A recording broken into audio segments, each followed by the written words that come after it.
Complete name क्या हुआ आपका? अनुपमा? ओके। ओके। मैं भी बनवा लूँ, पता है ये नहीं। Okay okay okay. मुझे इसीलिए ज्वाइन किया है। ओके। चलो एक बार बाकी। गुड इवनिंग, गुड इवनिंग, क्या हाल है? गुड इवनिंग, कैसे हैं? बिल्कुल बिल्कुल, अभी तो आज हम लोगों ने स्टार्ट ही किया हुआ है। आज हम लोग डिस्कस करेंगे स्टडी कैसे करना चाहिए। बाकी लोग के आने देते हैं, देन फिर स्टार्ट किया जाएगा। ठीक है।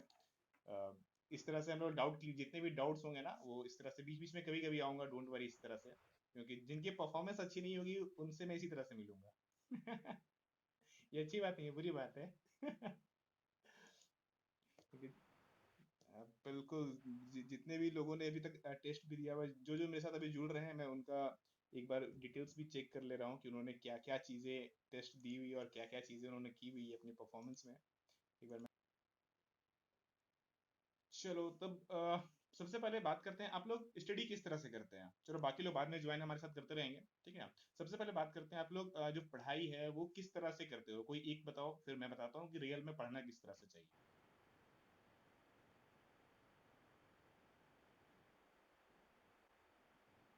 नहीं, उससे नहीं, मतलब पढ़ने का जो आपका प्रोसीजर्स है, प्रोसीजर्स क्या आप लोग अपनाते हैं? मतलब पहले किस तरह से, मतलब किन किन चीज़ों को देखते हैं? पहले एमसीक्यूज करते हो, पहले थ्योरी पढ़ते हो, पहले नोट्स पढ़ते हो, पहले वीडियो देखते हो, कि पहले टॉपिक सेलेक्ट करते हो, करते क्या हो?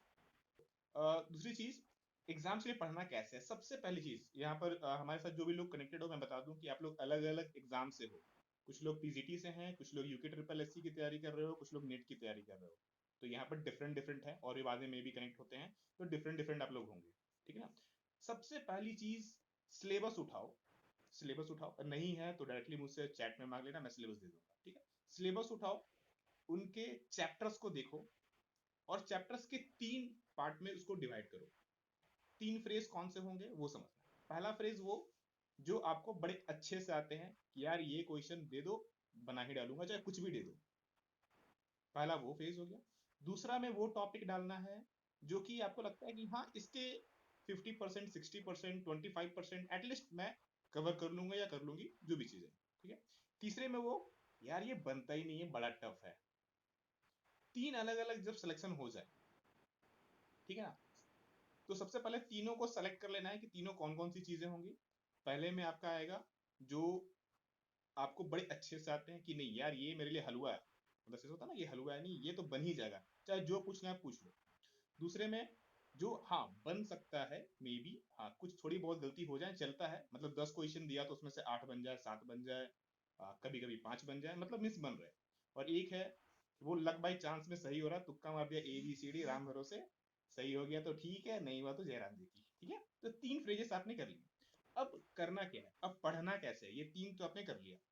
सबसे पहले जो चीज अच्छे से आता है, बहुत अच्छे से आता है, उसकी सिर्फ और सिर्फ कोशिश करो, एमसीक्यूज करें। उस एमसीक्यूज में सही मत ढूंढो, गलती वालों को ढूंढो। उनमें सही नहीं ढूंढना है, जो अच्छे से आता है उनमें सही वालों को कभी मत ढूंढना कि हाँ ये 4 में से ये एक लौता सही है। वो ढूंढो कि वो जो 3 है ना वो गलत किस रीजन से हुए। अब गलत ढूंढने से फायदा क्या है? पहला फायदा, उस टॉपिक से जुड़े हुए जो 3 आपने गलती ढूंढे ना, उस गलती वो बताएगा कि वो किस टॉपिक से आता है वो।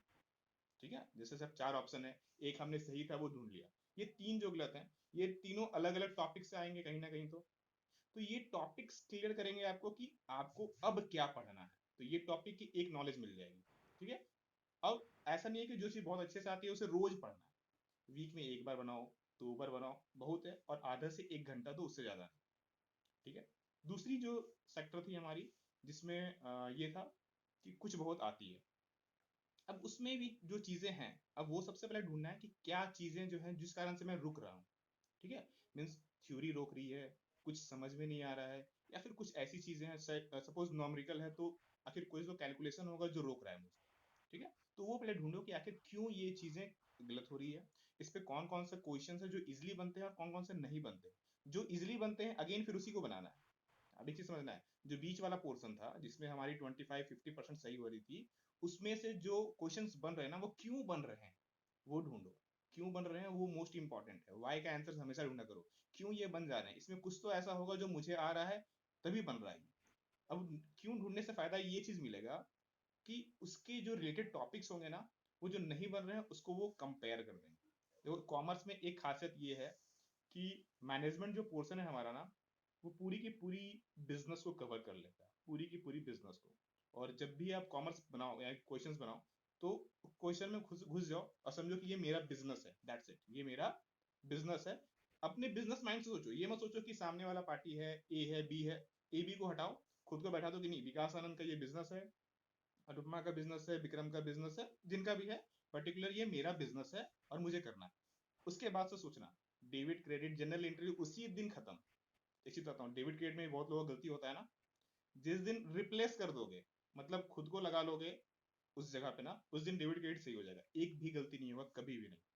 पहला चीज ये। अब जो तीसरा पॉइंट था जिसमें कुछ नहीं आ रहा है, यार राम भरोसे सही हो गया तो ठीक है, अदरवाइज तो फिर एग्जाम उसी पर डूबती है। ठीक है। अब उस पर करना क्या है, उनमें से जो आपने टॉपिक्स बनाया था उनकी सबसे पहले थ्योरीज उठाओ और डेली एक ही पढ़ो, आधे 1 घंटे पढ़ो, उससे ज्यादा मत पढ़ो उसको। क्योंकि वो कहीं ना कहीं आपको पैनिक करते हैं, टेंशन देते हैं, आपको लगता है कि यार इसीलिए पढ़ना बेकार है, पढ़ाई छोड़ देना चाहिए। ये वाली फीलिंग आती है ना कि यार पढ़ना बहुत बेकार है। तो ऐसे में क्या करना, उसे सिर्फ 1 घंटा देना है, उस टॉपिक को आराम से पढ़ो और कोशिश करो सबसे पहले उसकी नोट्स पढ़ें। सबसे पहले नोट्स पढ़ना है, कोई भी वीडियो देखने की जरूरत नहीं है, मैं क्लियरली बोलता हूँ, कोई भी वीडियो देखने की जरूरत नहीं है, मेरी भी वीडियो देखने की जरूरत नहीं है उसमें। सबसे पहले वो नोट्स उठाओ, उस नोट्स को स्टडी करो, समझने की कोशिश करो इसमें क्या क्या चीजें हैं जो क्लियर करनी है मुझे। जब वो चीजें समझ में आए तब जाकर के उसकी वीडियो देखना है। ठीक है। तो ये 3 प्रोसीजर सबसे पहला करना है। अब पढ़ने का तरीका बताता हूँ, ये तो हो गए, अपने सिलेबस को आपको बांटना है। ठीक है। नई नोट्स की प्रिंट आउट नहीं निकल पाएंगी। So, नहीं टेक्स्ट, जो जो टेक्स्ट है तो वो थोड़ा सा बड़ा किया जा रहा है इस बार, उस बार उसमें हम लोग काम कर रहे हैं, जो टेक्स्ट है वो थोड़ा सा बड़ा कर दिया जाएगा इस बार। देखो नहीं डाउनलोड इसलिए नहीं हो रहा है क्योंकि पिछले बार जो यूके ट्रिपल एससी वाला था ना, उसमें कुछ ज्यादा ही हमारी पायरेसी हो गई थी, कुछ ज्यादा ही हो गई थी। अ, हाँ, असिस्टेंट अकाउंटेंट वाले में हमारी बुक लोगों ने दुकान में जाके सेल करना स्टार्ट कर दिया था लोगों ने, कुछ इतनी अच्छी पायरेसी हुई थी। ठीक है। तो कहीं ना कहीं मुझे भी रिस्ट्रिक्शंस लगाना पड़ता है ना, मजबूरी है। मैं ये नहीं बोल रहा हूँ कि आप लोग कर रहे हो पायरेसी, बट समझ रहे हो। अब बिल्कुल बिल्कुल। देखो एक चीज और बता दूं, अब पढ़ना कैसे होता है वो समझना है। मेरी जो वीडियोस हैं, सबसे पहले जो आपको पीडीएफ दिए गए हैं आपके, जो भी आपके जो अपने कोर्स ज्वाइन किया उसमें, सबसे पहले उस पीडीएफ को आपको पढ़ना है। जिस भी टॉपिक से आपको पढ़ना है उस टॉपिक को उठाओ। ठीक है। उस टॉपिक को उठाओ, उसकी वीडियोस पढ़ो, सबसे पहला काम उसकी वीडियोस पढ़ो। दूसरा काम क्या करना है, उसके बाद उसकी वीडियो देखना है। पहले नोट्स पढ़ना है, फिर वीडियो देखना है, उसके बाद जाकर के टेस्ट देना है। पहला नोट्स पढ़ा, दूसरा वीडियो देखा, तीसरा टेस्ट दिया। टेस्ट में अब नंबर कम आए तो क्यों नंबर कम आए, वो डाउट्स को लिखते जाओ, वो डॉट्स लिखते जाओ। उस डाउट्स को पहले खुद से सॉल्व करो। सॉल्व करने के लिए फिर से नोट्स पे आना पड़ेगा, क्योंकि डॉट्स ऐसे नहीं सॉल्व होंगे। डायरेक्टली सर से मत पूछो कि सर इसके सॉल्यूशंस बताओ, डायरेक्टली सर से नहीं। देखो जब भी किसी पे आश्रित होगे तो कहीं ना कहीं आपको जो मैं बताऊंगा फिर आप वहीं पर सीख के खत्म हो जाओगे ना। तो कोशिश करो वो खुद से सॉल्व हो जाए। नोट्स देखो, क्योंकि नोट्स में कहीं ना कहीं मेंशन होगा, वीडियोस में देखो कहीं ना कहीं मेंशन होगा। अगर नहीं मिलता है देन फिर मुझसे पूछो कि हाँ सर मुझे समझ भी नहीं आया, या फिर ग्रुप आप लोगों को मिला हुआ है उस ग्रुप में चैट करो खुद से। ठीक है। कि यार किसी को ये क्वेश्चन आता है, मैं अक्सर डालते रहता हूँ ना question of the day, but answer किसी का रिप्लाई नहीं आता है। पता नहीं क्यों नहीं आता है आप लोग का रिप्लाई। आता है, रिप्लाई डाला करो। देखो रिप्लाई डालने से मुझे समझ में आएगा ना कि क्या क्या चीजें हो रही हैं। आपका किस नाम से था, विक्की के नाम से था ना आपका?